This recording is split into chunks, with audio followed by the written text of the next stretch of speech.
বিশ্বের সবচেয়ে অত্যাধুনিক যুদ্ধবিমান F-35 কেনার স্বপ্ন বুঝি আর পূরণ হলো না তুরস্কের। সম্প্রতি এক চিঠি পাঠিয়ে তুরস্ককে F-35 কর্মসূচি থেকে বের করে দেয় আমেরিকা। এমনকি দেশটির ডিফেন্স ইন্ডাস্ট্রি এজেন্সির ওপর নিষেধাজ্ঞাও দিয়েছে ওয়াশিংটন। এভাবে তুরস্কের স্বপ্নের মৃত্যু ঘটার পেছনে দায়ী আসলে রাশিয়া। এ নিয়ে বিস্তারিত থাকছে ডেস্ক রিপোর্টে।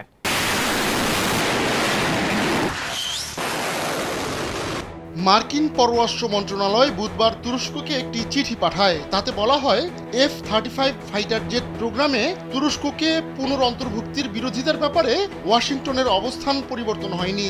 এর আগে ডেমোক্রেট ক্রিস পাপাসের নেতৃত্বে 40 জন মার্কিন আইন প্রণেতা দেশটির পররাষ্ট্রমন্ত্রী মার্কো রুবিওকে চিঠি লিখেন।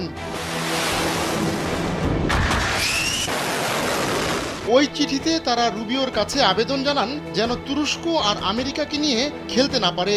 তাদের অভিযোগ, যুক্তরাষ্ট্রের জাতীয় নিরাপত্তা সংশ্লিষ্ট মার্কিন আইন ও নীতির লঙ্ঘন করে যাচ্ছে তুরস্ক। এরপরই মার্কিন পররাষ্ট্র দপ্তর স্পষ্ট ভাষায় আঙ্কারাকে চিঠি লিখল, জানালো রাশিয়ার আকাশ প্রতিরক্ষা ব্যবস্থা S-400 কেনার ব্যাপারে আঙ্কারার সিদ্ধান্ত নিয়ে তারা অসন্তুষ্ট।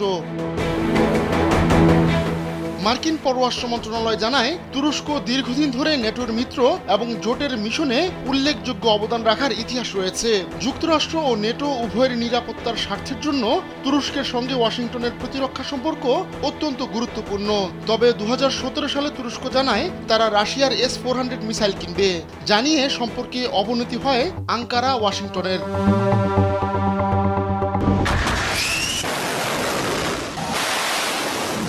রুশ ওই প্রতিরক্ষা ব্যবস্থা কিনলে যুক্তরাষ্ট্রের প্রযুক্তি চুরি হয়ে যেতে পারে। ওয়াশিংটন শুরু থেকেই এমন শঙ্কা প্রকাশ করে আসছে, কিন্তু তুরস্কও তাদের পরিকল্পনা থেকে সরে আসছে না বলে জটিলতা দেখা দিয়েছে।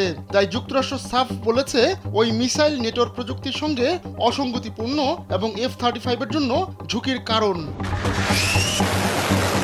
তুরস্ক বলছে দেশটি আমেরিকার তৈরি প্যাট্রিয়ট মিসাইল কিনতে আগ্রহী, তবে ওয়াশিংটন সেই প্রস্তাব প্রত্যাখ্যান করে দিয়েছে। তাই অন্য দেশের মিসাইল ব্যবস্থা কিনতে উদ্যোগী হয় তারা। তবে রাশিয়ার প্রতিরক্ষা ব্যবস্থা কেনার কথা শুনে নেটোর মিত্রদের মধ্যে উদ্বেগ দেখা দেয়। তাই শেষ পর্যন্ত কপাল পুড়ছে তুরস্কের।